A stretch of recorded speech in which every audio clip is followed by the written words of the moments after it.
저는 박진우입니다. 예비역 중위로 얼마 전까지 서울 외곽 경계선 근처의 한 포병 부대에서 복무했습니다. 지금은 평범한 회사원이지만 가끔씩 군 생활의 추억이 떠오르곤 합니다. 특히 잊을 수 없는 사건 하나가 있죠. 그건 바로 최민호라는 녀석 때문에 벌어진 정말 어이없고도 황당한 사건입니다. 2023년 여름 저희 부대는 유난히 더웠습니다. 훈련은 계속되고 병사들의 불만은 쌓여갔죠. 게다가 곧 부대장님이 교체될 예정이라 분위기는 더욱 어수선했습니다. 사고 예방을 위해 상급 부대에서 불시 점검을 나왔고 하필이면 우리 부대가 걸렸습니다. 모든 병사의 마음의 편지가 공개되었고 부대는 발칵 뒤집혔죠. 그런 혼란스러운 와중에 최민호가 사고를 쳤습니다. 훈련 중 K2 소총의 중요 부품 하나를 감쪽같이 사라지게 한 겁니다. 평소에도 문제를 일으키던 녀석이었지만 이번엔 정도가 심했죠. 박중희님, 큰일 났습니다. 최민호 이병의 총에서 부품이 없어졌습니다. 저와 절친한 김태현 하사가 다급하게 보고했습니다. 태현이는 저와 함께 이 사건을 해결해야 할 파트너였습니다. 저희는 즉시 수색을 시작했지만 부품은 흔적도 없이 사라졌습니다. 최민호는 처음엔 발뺌했습니다. 훈련장에 놓고 온 것 같다고 했다가 누가 훔쳐간 것 같다고 했다가 횡설수설하며 거짓말을 늘어놓았죠. 녀석의 눈빛은 불안했지만 어딘가 비웃는 듯한 느낌도 있었습니다. 마치 이 상황을 즐기는 것처럼요. 저희는 최민호의 과거 행적을 조사했습니다. 역시나 녀석은 입대 전에도 좀도둑질로 문제를 일으킨 전과가 있었습니다. 가정 환경도 불우했고요. 뭔가 복잡한 녀석이라는 생각이 들었습니다. 이 녀석 뭔가 숨기고 있어. 제가 말했습니다. 분명합니다. 하지만 증거가 없습니다. 태현이가 답답하다는 듯 말했습니다. 저희는 부대 내 모든 곳을 샅샅이 뒤졌습니다. 심지어 화장실 변기까지 뜯어봤죠. 하지만 아무것도 찾을 수 없었습니다. 시간은 흘러갔고 부대장님의 얼굴은 점점 어두워졌습니다.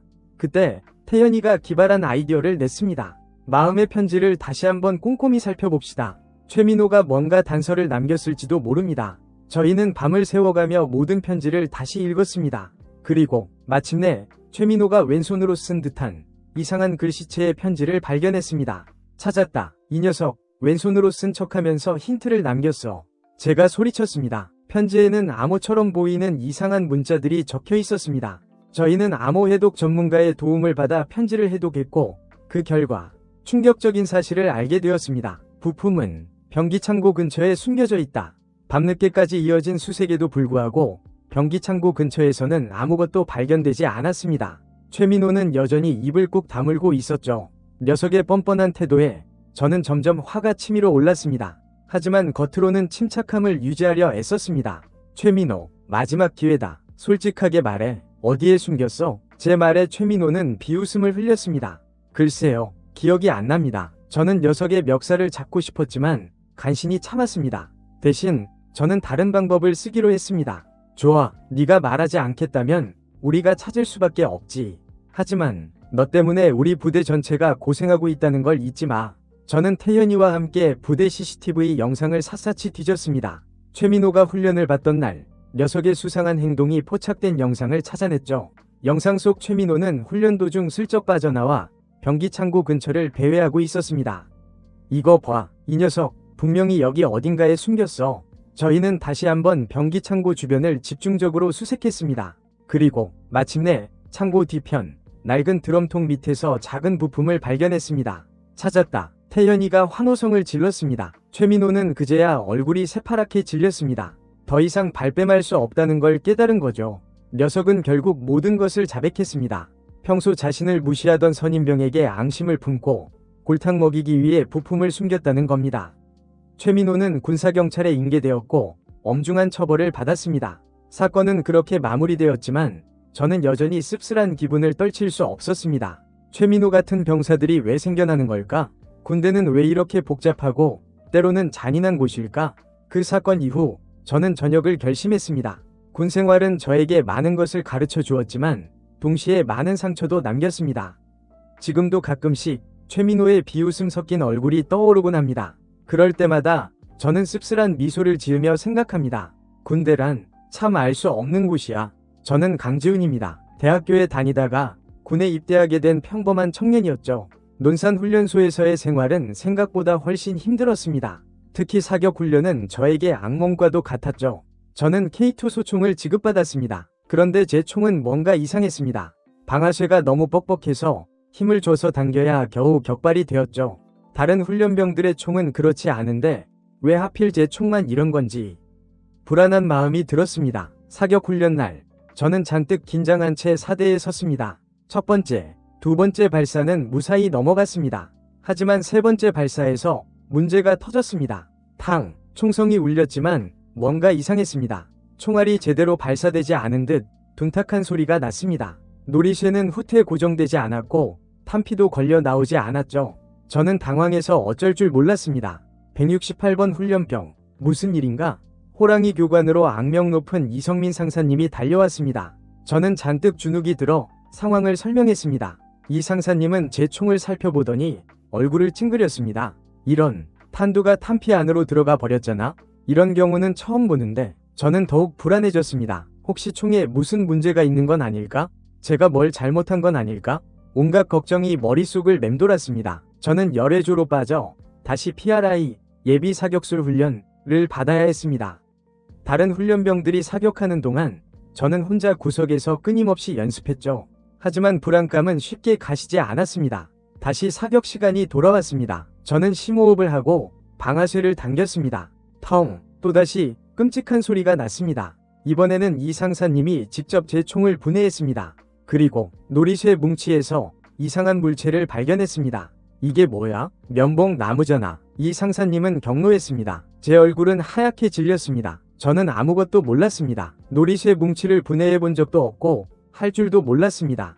168번 훈련병, 솔직하게 말해. 네가 한 짓이지? 아닙니다. 저는 정말 모르는 일입니다. 저는 억울했습니다. 정말 제가 한 일이 아니었습니다. 하지만 이 상사님은 믿어주지 않았습니다. 저는 소대장실로 끌려가 진술서를 써야 했습니다. 그때 제 옆 생활관 동기인 윤재석이 저를 도와주었습니다. 재석이는 똑똑하고 차분한 친구였습니다. 재석이는 저에게 총기 분해 조리법을 자세히 설명해주고 제가 노리쇠 뭉치를 분해할 수 없다는 것을 증명해 주었습니다. 지훈아, 걱정 마. 네가 한 일이 아니라는 걸 밝혀낼 수 있을 거야. 재석이의 말에 저는 조금이나마 용기를 얻었습니다. 다음 날 징계위원회가 열렸습니다. 저는 잔뜩 긴장한 채 위원들 앞에 섰습니다. 다행히 이 상사님은 제 말을 믿어주지 않았지만 다른 위원들은 제 이야기를 주의 깊게 들어주었습니다. 재석이도 증인으로 나와 저를 변호해 주었습니다. 재석이는 훈련소에서 지급되는 총기 중 일부가 노후화되어 문제가 발생할 수 있다는 점, 그리고 제가 노리쇠 뭉치를 분해할 줄 모른다는 점을 강조했습니다. 긴 심사 끝에 위원회는 저에게 무죄 판결을 내렸습니다. 이전 기수 훈련병 중 누군가가 공이 멈춘 못을 잃어버리고 면봉나무로 임시방편을 해놓은 것이 밝혀진 겁니다. 저는 뛸 듯이 기뻤습니다. 억울한 누명을 벗게 된 것도 기뻤지만 재석이와 같은 좋은 친구를 얻게 된 것이 더 기뻤습니다. 그 사건 이후 저는 남은 훈련을 무사히 마치고 자대에 배치받았습니다. 가끔씩 훈련소에서의 악몽이 떠오르곤 하지만 그럴 때마다 저는 재석이의 얼굴을 떠올리며 마음을 다잡습니다. 그리고 생각합니다. 세상에는 나쁜 사람도 있지만 좋은 사람도 많아. 그리고 군대는 정말 많은 것을 가르쳐주는 곳이야. 최민호의 자백 이후 부대에는 한동안 긴장감이 감돌았습니다. 혹시라도 또 다른 문제가 발생하지 않을까 모두들 조심하는 분위기였죠. 저는 태연이와 함께 최민호의 개인 물품을 조사했습니다. 녀석의 관물대 안에는 훔친 것으로 의심되는 물건들이 몇 개 더 발견되었습니다. 이 녀석 정말 답이 없네. 태연이가 혀를 찼습니다. 저는 최민호의 일기장을 발견했습니다. 일기장에는 녀석의 불안정한 심리 상태가 고스란히 드러나 있었습니다.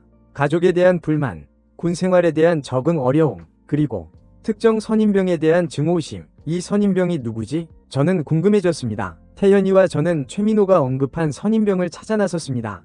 그 선임병은 최민호를 괴롭히거나 무시한 적이 없다고 했습니다. 오히려 최민호에게 잘 대해주려고 노력했다는 겁니다. 최민호는 그냥 모든 게 마음에 안 들었던 것 같아요. 선임병은 씁쓸하게 말했습니다. 저는 최민호의 행동이 단순히 개인적인 문제만은 아니라는 생각이 들었습니다. 군대라는 특수한 환경, 그리고 그 안에서 발생하는 스트레스와 압박감이 녀석을 더욱 벼랑 끝으로 몰아넣은 것 같았습니다. 저는 최민호 사건을 계기로 군대 내 병영 문화 개선의 필요성을 절감했습니다. 병사들의 심리 상태를 제대로 파악하고 문제가 발생하기 전에 예방하는 것이 얼마나 중요한지 깨달았습니다. 저녁 후 저는 가끔씩 태연이와 만나 술잔을 기울입니다. 우리는 최민호 사건을 이야기하며 군 생활의 어려움과 병영 문화 개선의 필요성에 대해 이야기합니다. 진우야, 우리 군대가 좀 더 나은 곳이 되려면 아직 갈 길이 먼 것 같다.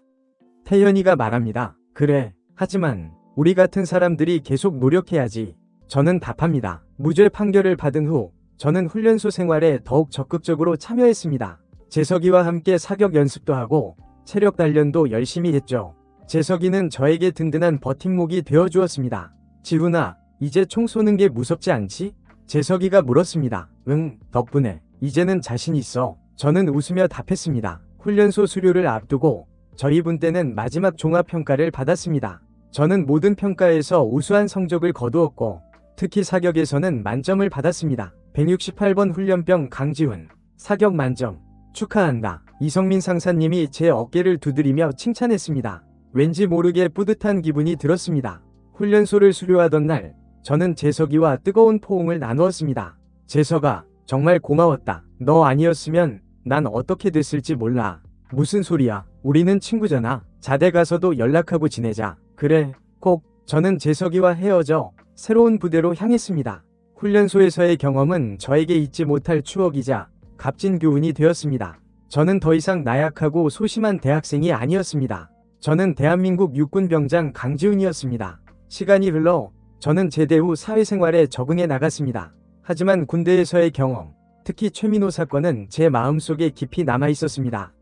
저는 가끔씩 군대 관련 뉴스를 보거나 군 복무 중인 친구들의 이야기를 들을 때마다 최민호를 떠올리곤 했습니다. 최민호는 지금쯤 어떻게 지내고 있을까? 교도소에서 반성하고 있을까? 아니면 여전히 세상을 원망하고 있을까? 그러던 어느 날 저는 우연히 최민호의 소식을 듣게 되었습니다. 태현이에게서 온 전화였습니다. 진우야, 최민호 소식 들었어? 아니, 무슨 일인데? 최민호, 출소 후에 또 사고 쳤대. 이번에는 절도죄로 다시 구속됐다는군. 저는 씁쓸한 기분을 느꼈습니다. 최민호가 결국 변하지 못했다는 사실이 안타까웠습니다. 참, 안타까운 녀석이야. 그러게 말이다. 군대에서 좀 더 잘 보살펴줬어야 했는데. 저는 최민호 사건을 통해 군대 내 병영 문화 개선의 중요성을 다시 한번 깨달았습니다. 단순히 처벌만 강화하는 것이 아니라 병사들의 심리적인 문제를 해결하고 건강한 병영 문화를 조성하는 것이 근본적인 해결책이라는 것을 알게 되었습니다. 저는 앞으로도 군대 문제에 관심을 가지고 병영 문화 개선을 위해 작은 힘이나마 보태고 싶다는 생각을 했습니다. 최민호와 같은 불행한 병사들이 더 이상 나오지 않기를 바라면서 자대 배치 후 저는 새로운 환경에 적응하기 위해 노력했습니다. 훈련소에서 배운 것들을 바탕으로 맡은 임무를 성실히 수행했죠. 다행히 좋은 선임들과 동기들을 만나 군 생활은 순조롭게 흘러갔습니다.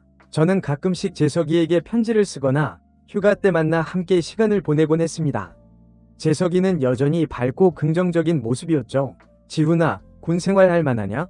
응, 덕분에. 너는 어때? 나도 잘 지내고 있어. 우리 빨리 전역해서 하고 싶은 거 다 하면서 살자. 재석이의 말에 저는 웃으며 고개를 끄덕였습니다. 시간이 흘러 저는 병장 만기 제대를 하게 되었습니다.